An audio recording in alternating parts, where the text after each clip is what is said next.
नमस्कार दोस्तों, जैसा कि आपको मालूम है हमारा चैनल मेडिको टॉक्स, जिसको आप रेगुलर बहुत ही ज़्यादा अप्रिशिएट कर रहे हैं in the series of meeting the leading doctors of India. तो in this series today I welcome doctor Sushil कॉटरू।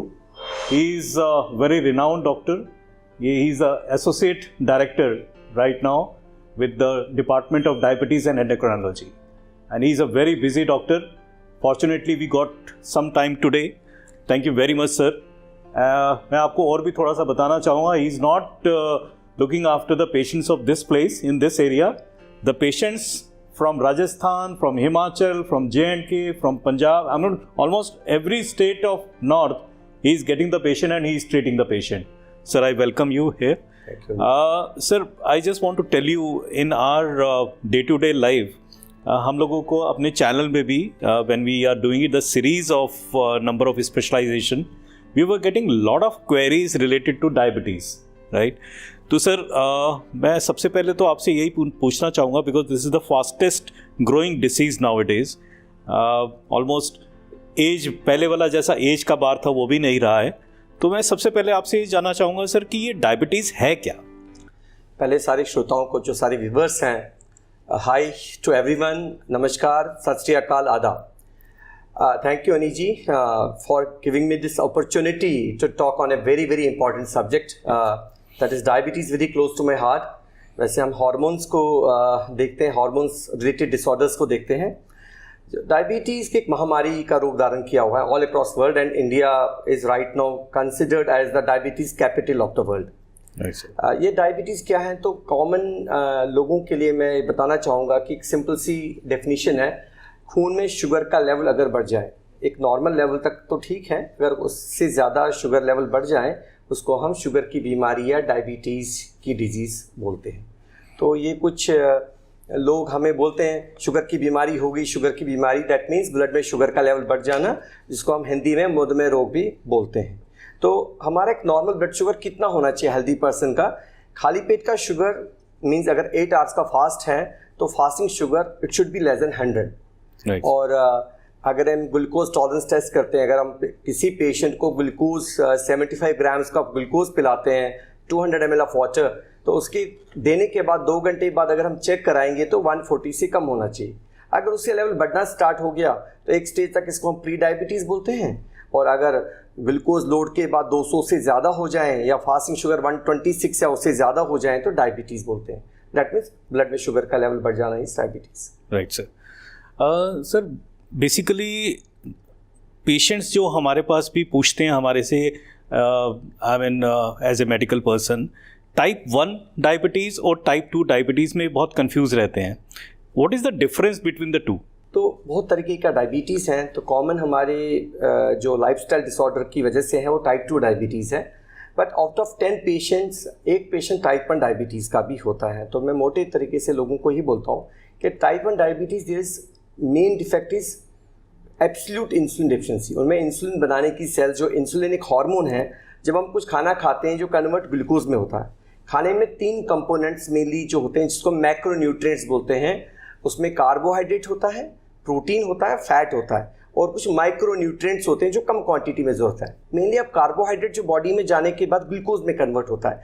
Glucose body को एनर्जी देता है, ऊर्जा देता है, बट ग्लूकोज बॉडी तभी इस्तेमाल करेगा जब बॉडी में इंसुलिन भी प्रोड्यूस होगा। तो टाइप 1 में जो इंसुलिन बनाने की सेल्स जो पैनक्रियाज में होती है, किसी कारणवश वो सारी सेल्स टाइम के साथ डेड हो जाती है। तो अगर इंसुलिन नहीं बनेगा, जो भी कार्बोहाइड्रेट हम खाएंगे ग्लूकोज में कन्वर्ट होगा, वो ग्लूकोज बॉडी इस्तेमाल नहीं कर पाएगी। तो उन पेशेंट्स में एब्सोल्यूट इंसुलिन डेफिशिएंसी है। इंसुलिन काम बेटर कर रहा है बट इंसुलिन ही नहीं है। तो जो भी ग्लूकोज होगा वो ब्लड में शुगर का लेवल हाई होगा और यूरिन के जरिए बाहर आएगा। तो उन पेशेंट्स में यूरिनेशन ज़्यादा होगा, प्यास ज़्यादा लगेगी और वेट लॉस होगा, क्योंकि बॉडी ग्लूकोज इस्तेमाल नहीं कर पाएगी तो उनको एनर्जी नहीं मिलेगी।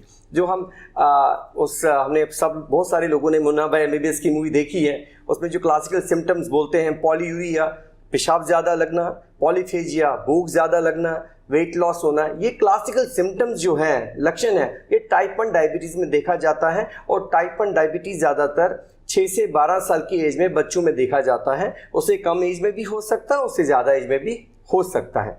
तो टाइप 2 डायबिटीज़ लाइफस्टाइल डायबिटीज़ है, ज़्यादातर ये ओबेसिटी की वजह से होता है। और ज़्यादातर ये ओबेसिटी कौन सी है? पेट की ओबेसिटी, जिसको एब्डोमिनल एडिपोसिटी बोलते हैं। अब आप देखेंगे लोग आजकल इंडिया में सबसे ज़्यादा प्रॉब्लम है, इतने मोटे नहीं है अब सारी बॉडी में, it's a type of fat, not a total amount of fat. तो पेट का फैट बढ़ने से फैटी लिवर डिजीज अगर अल्ट्रासाउंड कराएंगे हर दूसरे तीसरे पेशेंट को, थर्ड पेशेंट को लिवर फैटी लिवर है, तो फैटी लिवर की वजह से इंसुलिन प्रॉपरली काम नहीं कर पाता। This is known as insulin resistance. जब इंसुलिन प्रॉपर काम नहीं कर पाएगा तो इंसुलिन बनाने की सेल्स के ऊपर लोड पड़ता है, तो उनको ज़्यादा इंसुलिन बनाने की कोशिश करता है वो, लेकिन आहिस्ता आहिस्ता इंसुलिन बनाने की सेल्स भी मरना स्टार्ट हो जाती हैं। जब किसी पे लोड ज़्यादा पड़ेगा, वर्कलोड ज़्यादा पड़ेगा, वो वीक होना स्टार्ट हो जाती है और मरना स्टार्ट हो जाती है। जब 50% इंसुलिन बनाने की सेल्स मर जाती हैं तो इन पेशेंट्स में भी ब्लड शुगर बढ़ना स्टार्ट हो जाता है। तो टाइप 2 डायबिटीज़ में मेन डिफेक्ट है इंसुलिन का एक्शन वीक हो जाता है और इंसुलिन की कमी भी हो जाती है। लेकिन टाइप 2 डायबिटीज़ में this is a metabolic disease, fatty liver होना, ब्लड प्रेशर बढ़ना, कोलेस्ट्रॉल बढ़ना, तो मल्टीपल प्रॉब्लम्स होती है टाइप 2 डायबिटीज़। तो टाइप 1 में एब्सोल्यूट इंसुलिन डेफिशिएंसी है, टाइप 2 में relative insulin deficiency, insulin proper काम नहीं कर रहा और इंसुलिन प्रॉपरली कम बन रहा है। तो इस वजह से टाइप 2 डायबिटीज़ लाइफस्टाइल डिसऑर्डर है। पहले ज़्यादा एज में हुआ करता था, बोलते थे हम एज की वजह से डायबिटीज़ है, लेकिन आजकल एक कम एज में भी हो रहा है टाइप 2 डायबिटीज़ और बच्चों में भी हो रहा है। और आप जानते हैं क्योंकि चाइल्डहुड ओबेसिटी बहुत ज़्यादा हो रही है, जंक फूड्स का इस्तेमाल बहुत ज़्यादा हो रहा है और पेट पे फैट हम छोटे छोटे बच्चों को देख रहे हैं। तो टाइप 1 डायबिटीज़ पहले बच्चों का डायबिटीज़ हुआ करता था, आजकल टाइप 2 डायबिटीज़ जो 40 ईयर्स के बाद हुआ करता था, आजकल यंग एज में 20-30 ईयर्स और बच्चों में 15-20 साल के बच्चों में हम देखते हैं टाइप 2 डायबिटीज़ आ गया है, जिसको लाइफस्टाइल डायबिटीज़ बोलते हैं। तो ये मोटा मोटा डिफरेंस है type 1 and type 2। Right doctor साहब। डॉक्टर साहब मेजर कॉम्प्लिकेशंस क्या है डायबिटीज़ के? तो टाइप 1 डायबिटीज़ में हमें ट्रीट करना पड़ता है इंसुलिन से, क्योंकि उनमें इंसुलिन नहीं है। टाइप 2 डायबिटीज़ में जैसे मैंने कहा उनमें insulin is not working properly, इनमें हम टेबलेट्स देते हैं जिससे इंसुलिन प्रॉपर काम करता है और इंसुलिन कम बनता है, तो tablets work in these patients. और इनमें और भी मल्टीपल जगह पे प्रॉब्लम्स होती हैं, लाइक किडनीज में भी कुछ इश्यूज होते हैं जिससे शुगर बढ़ता है, इंटेस्टाइन्स में भी कुछ इश्यूज है जिससे शुगर बढ़ता है। तो अगर हम कंट्रोल नहीं करेंगे शुगर को, तो दो प्रॉब्लम्स हैं हमारे एरिया में, इंडिया में ऐसा हम टाइमली ट्रीट नहीं करते, टाइमली कंट्रोल नहीं करते, प्रॉपर ट्रीटमेंट नहीं लेते, वेदर वो टाइप 1 हो या टाइप 2 हो। जब शुगर ज़्यादा लेवल ज़्यादा रहेगा तो स्लोली बॉडी ऑर्गन्स पे असर करता है।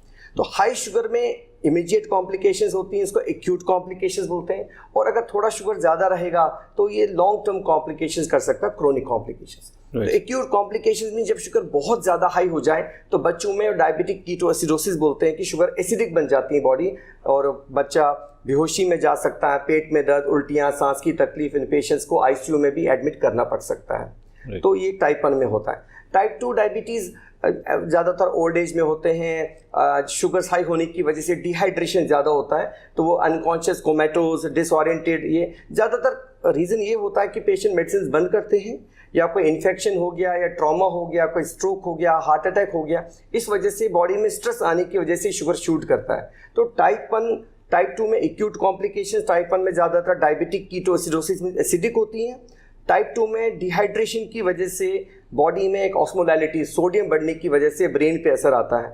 तो ये एक्यूट और लॉन्ग टर्म कॉम्प्लिकेशंस अगर हम शुगर कंट्रोल नहीं करेंगे तो किसी ऑर्गन को नहीं छोड़ता, भले वो ब्रेन, स्ट्रोक, आइज पे ब्लाइंडनेस, डेंटल इश्यूज, टाइम से पहले दांत से बाहर आ जाते हैं, heart attack, silent heart attack आना, किडनी फेलियर, फैटी लिवर के साथ सिरोसिस ऑफ लिवर होना, पैरों की नसें वीक होना, ब्लड फ्लो कम होना और पैरों की प्रॉब्लम्स, पैरों में जख्म जल्दी होना, जख्मों का न भरना और amputation.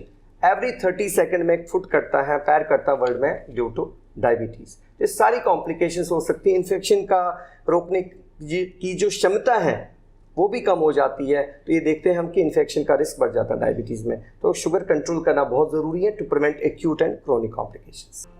Thank you very much doctor साहब, आज आपने हमें इतना टाइम निकाला। आई थिंक बहुत से पेशेंट्स की बेसिक क्वेरीज आज हैंडल हुई होंगी। Still if some queries are left, आप नीचे कमेंट्स में वो क्वेरीज डालें और हम डॉक्टर साहब से रिक्वेस्ट करेंगे फॉर उन कमेंट्स को, उन क्वेरीज को हम आपको आंसर देंगे। Thank you very much doctor साहब, thanks a lot sir, thank you very much.